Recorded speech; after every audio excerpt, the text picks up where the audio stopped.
In a surprising turn of events, Kawasaki, widely known for its iconic green motorcycles, has taken a bold step beyond two wheels. The Japanese manufacturer recently introduced a new concept vehicle called Corleo, a machine designed not only to traverse all terrains, but also to redefine the very idea of mobility. Imagine a horse that never eats, never sleeps, and never slows down. Now power it with hydrogen, swap out muscle for metal, and you've got Corleo Kawasaki's mind-bending new robot that walks on four legs and runs on clean fuel. Designed to conquer the kind of terrain that leaves wheels helpless. This machine isn't just futuristic, it could change how we travel entirely. What exactly is it made of, and how does it work? Join us as we explore the hydrogen-powered robot horse that's turning heads around the world.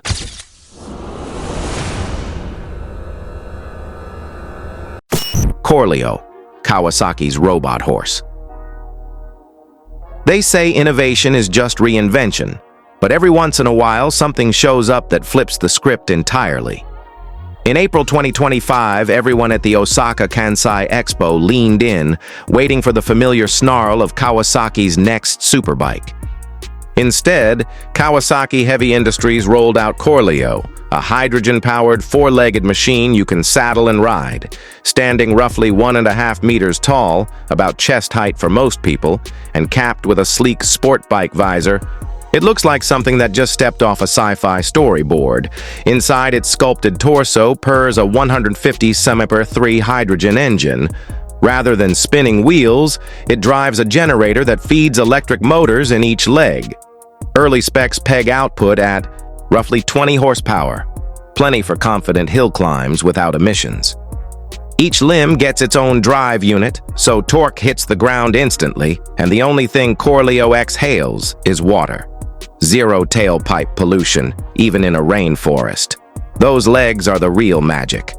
A motorcycle-style swing arm in each rear limb lets it rise and fall independently, soaking up shocks like an off-road bike suspension. Slip-resistant rubber hooves split left to right, spreading on sand and clamping on jagged rock, while AI vision sensors tweak every step, so Corleo moves with the calm certainty of a mountain goat, not the clatter of a machine.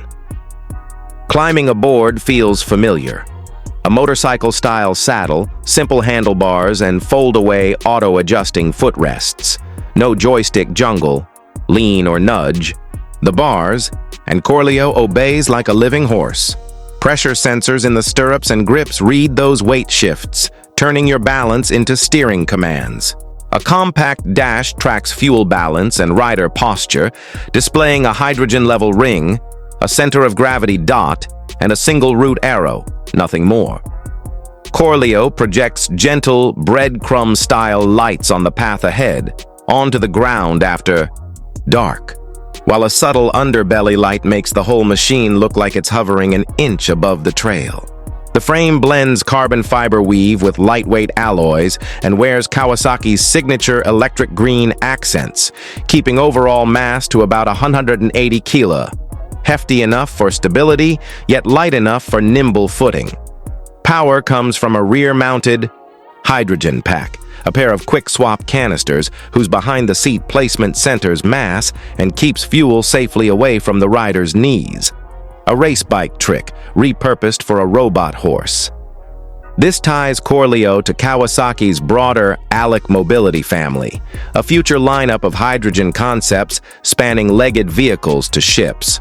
Prototype numbers suggest Corleo can haul about 100 kilos, travel roughly 150 miles on a tank, and move at a jogging pace, perfect for rescue teams or anyone whose commute resembles an obstacle course. Kawasaki's concept video even touts a theoretical top speed approaching 100 km/h. The Expo prototype, meanwhile, kept to a careful walking pace, yet still climbed a cinder block pile without spilling the rider's coffee. For now, Corleo remains a concept, but it proves a radical idea. When wheels quit, legs and zero-emission hydrogen can keep humanity moving. We have met the horse. Now meet the heart that keeps it going. Corleo's hydrogen heartbeat.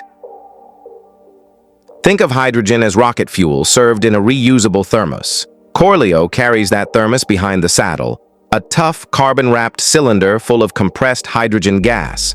Pop 2 spring pins, slide the empty out, slide a fresh one in, click. The swap takes about as long as fastening a bike helmet, which means rescuers or park rangers never have to hunt for a wall socket. Once the new canister locks home, the 150 cubic cm single-cylinder engine wakes, up with a muted whir. Kawasaki tuned this palm-sized motor to burn nothing but hydrogen. Instead of driving the legs directly, it spins a generator that feeds batteries and 4 thigh-mounted electric motors. The chemistry is gloriously no drama.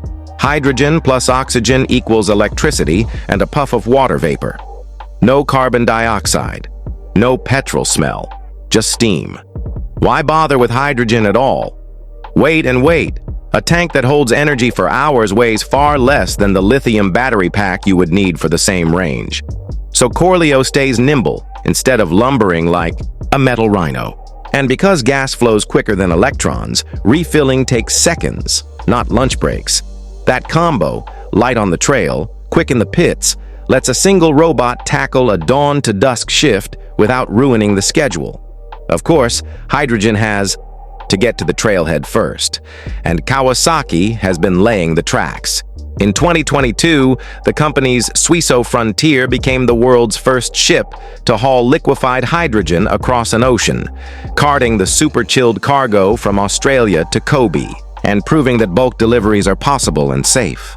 Picture a gigantic thermos bottle, 253 degrees below zero inside, rolling into port with enough clean energy to feed an army of Corleos. Critics rightly ask where that hydrogen comes from. Early batches were made from coal or natural gas. But Japan's energy planners, and Kawasaki with them, have pivoted toward renewable electrolysis. Pilot plants powered by offshore wind and mountain hydro are already trickling out green hydrogen, and every step down that road shrinks Corleo's lifetime footprint until even its fuel miles are carbon-free. Think of hydrogen as the 21st century hay bale. Only instead of feeding a living horse, it powers a mechanical mount that never tires, never sweats, and leaves the air as spotless as it found it. Revolutionary tech rarely appears overnight. Let's rewind the tape on Kawasaki's robot pedigree. How Corleo compares to the rest of the robo herd. Let's be honest, Corleo is not the only robot out there walking on legs, but it is the only one built for humans to ride. Most legged robots today either carry gear, deliver coffee, or perform dance routines that somehow feel more like yoga. Corleo changes the game entirely. It's a clean energy beast of burden with an actual saddle. So how does it compare to the other big names in the robot zoo? Let's start with the one everyone knows, Boston Dynamics Spot. Spot is a 4-legged robot about the size of a large dog. It's electric, fully autonomous, and famously good at walking over rocks, stairs, and uneven ground. But Spot is not designed to carry people. Its maximum payload is around 14 kilos, barely enough for a backpack. It's meant for scanning power, stations, checking pipes, or carrying sensors in dangerous places. You charge it like a laptop, and it runs for about 90 minutes before needing a rest. It's smart, stable, and agile, but more sidekick than steed. Now meet Hyundai's DALI, a robot built for friendly customer service. DALI isn't really a walker at all. It rolls on hidden wheels. It's sleek, talks to visitors, and can recognize faces and gestures. But it lives indoors and struggles with anything beyond showroom tiles. Hyundai designed it to help people, not carry them, and certainly not off-road. It's great at saying hello and posing for selfies, but don't expect it to follow you up a hiking trail. Then there's Yamaha's Motobot, one of the strangest and coolest robotics projects out there. Motobot is a humanoid robot that rides a real Yamaha R1 motorcycle at high speed. It's built to test how much precision a robot can bring to racing. The robot itself doesn't walk. It's bolted onto the bike, It doesn't think like a human, and it can't balance on its own two legs. It's thrilling, but it's more about racing performance than real-world transportation. Now, put those side by side with Corleo. Corleo is designed to carry real humans on real terrain for real missions. It's powered by hydrogen, not gasoline. That means fast refueling, long range, and zero emissions. It walks, not rolls. It has rubber hooves, not wheels. And it has a seat for a passenger, handlebars for control, and sensors that help it walk like a living creature across rocks, dirt, or rubble. And unlike most robots that need a remote control or a pre-programmed route, Corleo responds to the rider's body. Corleo isn't trying to be the fastest, or the most humanoid, or the most social. It's trying to be rideable, clean, and capable. The first robot mount that could one day replace a four-wheeler, not just dance in a showroom. So while Spot trots, Dally greets, and Motobot races, Corleo walks its own path, carrying humans into places no robot has ever taken them before. Before it conquers trails and headlines, Corleo has a few dragons left to slay. What's stopping Corleo? For all its futuristic appeal, Corleo isn't ready to hit the trails just yet. Kawasaki's robot horse might look like a sci-fi marvel, but turning it into a real-world machine won't be easy. Several challenges stand in the way. First, legs are complex. Unlike wheels that simply roll, legs must walk, balance, and constantly adapt. Every time Corleo lifts a hoof, dozens of sensors and motors need to react instantly and in sync. If just one actuator fails, mid-step the whole system could stumble. That level of coordination makes maintenance difficult, especially in remote environments. Then there's the cost. Kawasaki hasn't released a price, but it won't be cheap. A hydrogen-powered, AI-controlled, rideable robot isn't going to be priced like a mountain bike. Until production scales up, Corleo will likely remain a high-end concept, more in the category of luxury tech than everyday transport. Fueling is another issue. Hydrogen refueling stations are still rare in most parts of the world. Unless you live near a pilot project or research hub, topping off the tank would take serious planning. For Corleo to become mainstream, hydrogen infrastructure needs to improve, and that's beyond Kawasaki's control. Legal classification is also a hurdle. Corleo isn't a car, motorcycle, or drone, so where can you ride it? Trails? Roads? Will it need a license? And what happens if it causes an accident? These are the kinds of regulatory questions that will shape whether Corleo becomes a useful tool or stays locked behind policy barriers. Public perception matters too. While many will see it as cutting edge, others may view it as unnecessary, or even unsettling. There will be skeptics who ask, why not just use a regular bike? But that's true of any bold invention. Electric cars were doubted, drones were mocked, smartphones were dismissed. If Corleo can overcome these barriers, win regulatory approval, earn public trust, and become easier to produce and fuel, it could redefine off-road mobility. And maybe one day, we'll wonder why anyone ever doubted a robot horse at all. Corleo's hurdles are real, but so are the crises that demand a beast built for the impossible. Why the world needs a robot horse. Picture a mountain town just after a landslide. The road is blocked by boulders, trees, and debris. Helicopters can't land, wheeled vehicles can't move.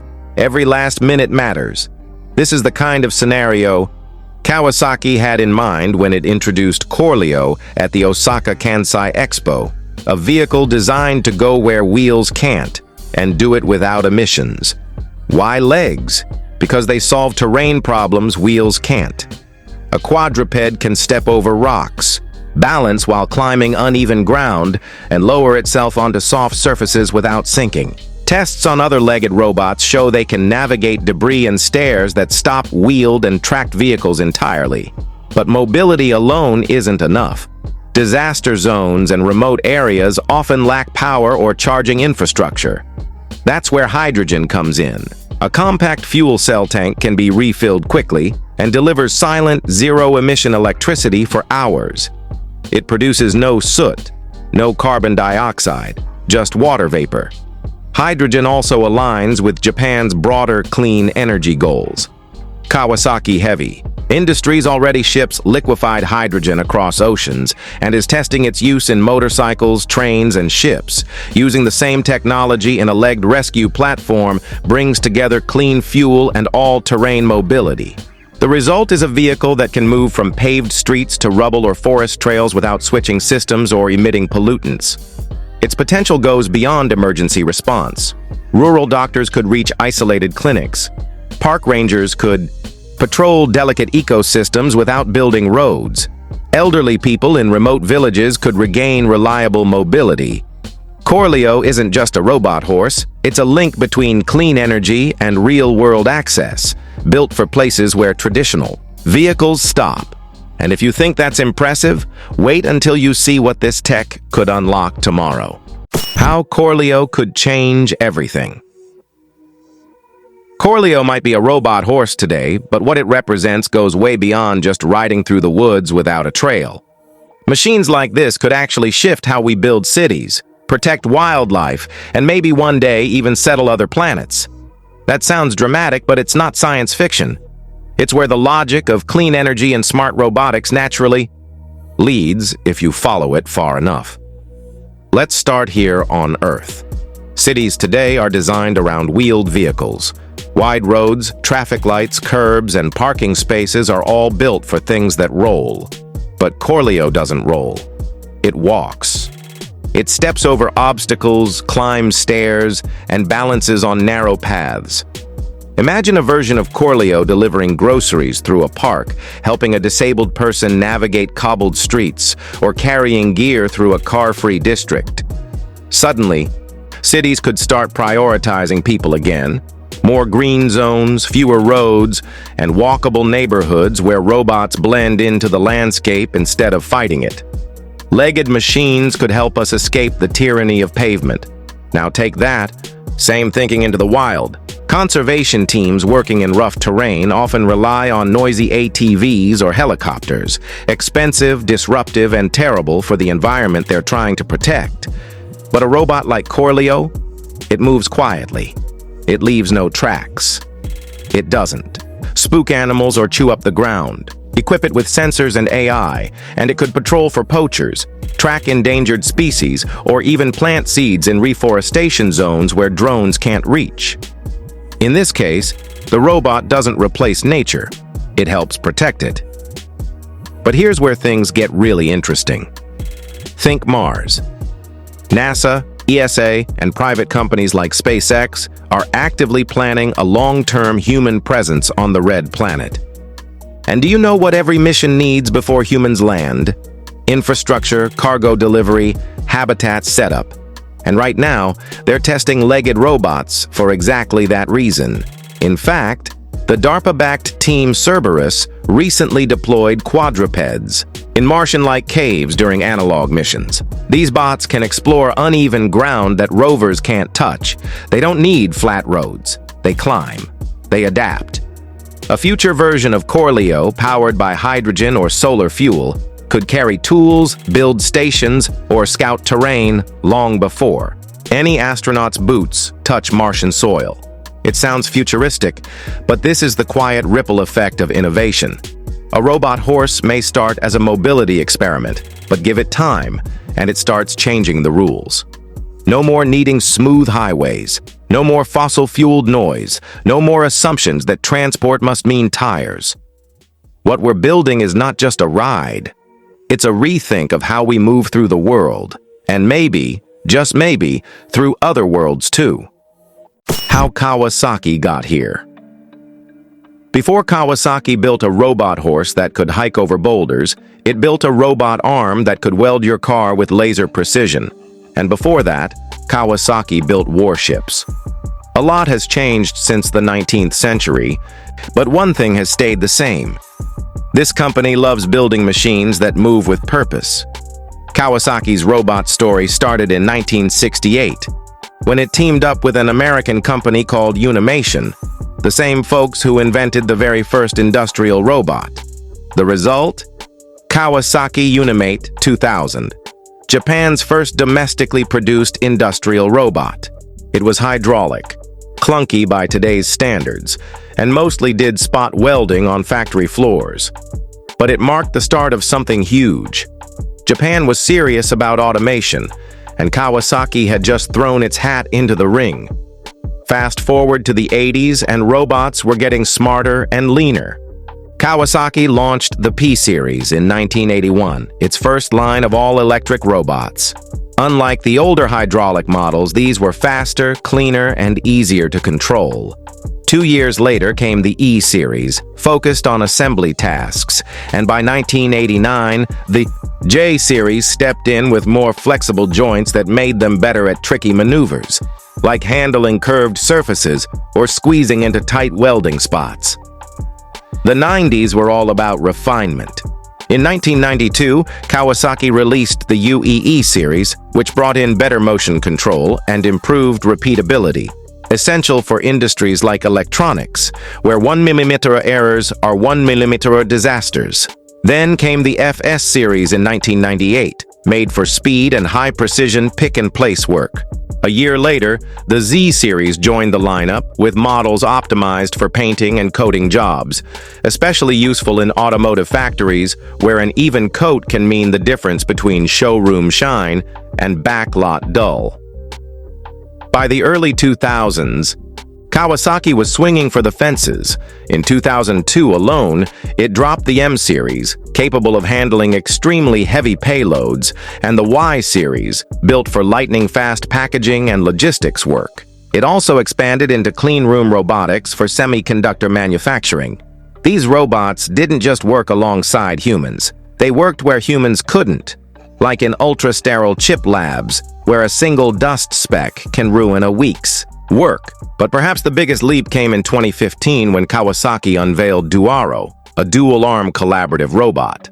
Duaro was designed to mimic human two-handed movements and safely work alongside people without fences or cages.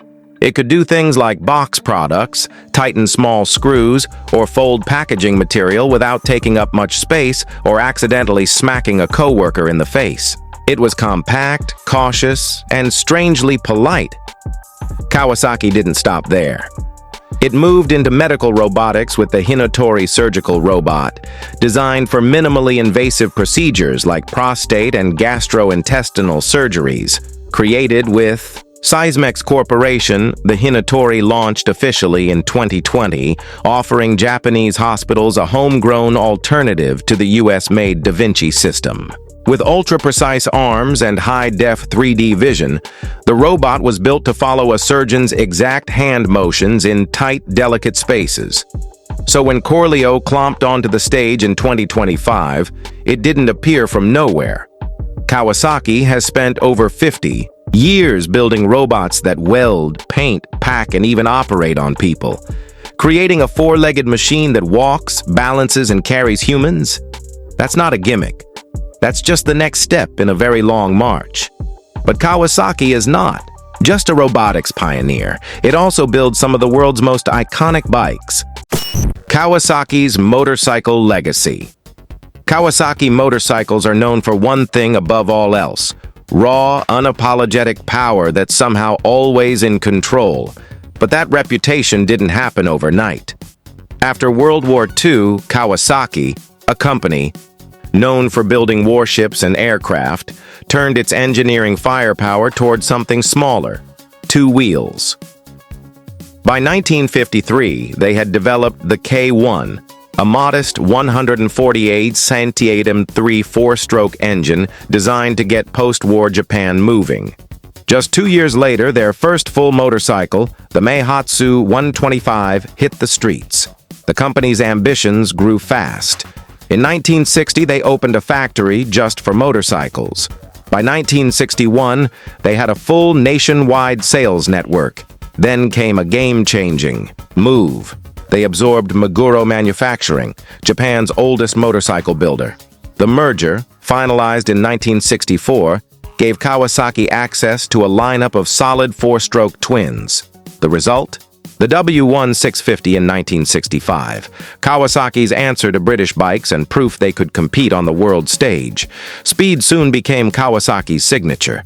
In 1969, they dropped the H1 Mach 3, a two-stroke triple that could blaze through a 1.4 mile. In 13 seconds, it became the fastest production bike in the world, but they weren't done. In 1972, they unleashed the Z1, a 903cc four-stroke that hit 200 km/h and basically invented the term superbike. The 80s saw Kawasaki turn racetrack tech into street muscle. In 1981, they introduced Unitrack single-shock suspension. But it was the 1984 GPZ 900R Ninja that stole the show. The first mass-produced, liquid-cooled, 16-valve inline four-cylinder engine, and the first motorcycle to top 240 km/h. It became an icon thanks to Top Gun, and the Ninja became a global legend. The hits kept coming. 1990 ZX-11 held the world's fastest title for 6 years. The ZX-A6R, launched in 1995, ruled the middleweight class. By 2000, the ZX-12R upped the ante again. Then came the ZX-10R in 2004, the Versys in 2006, and the beastly ZX-14 that same year. In 2015, Kawasaki went nuclear with the Ninja H2R, a supercharged monster that shattered the 300 km/h mark. Technology kept evolving. In 2018, Kawasaki added cornering ABS, brakes that stay stable even while turning. By 2022, they introduced radar cruise control, which automatically keeps a safe distance from the vehicle ahead. And now, electric Ninjas, hydrogen-powered prototypes, and hybrid sport bikes are already in the works. From humble singles to jet-powered beasts, Kawasaki has spent 70 years proving one thing. If it doesn't thrill you, it's not worth building. Kawasaki's bikes set the bar. Can Corleo clear it? In the robot world? Thanks for watching. See you in our next video.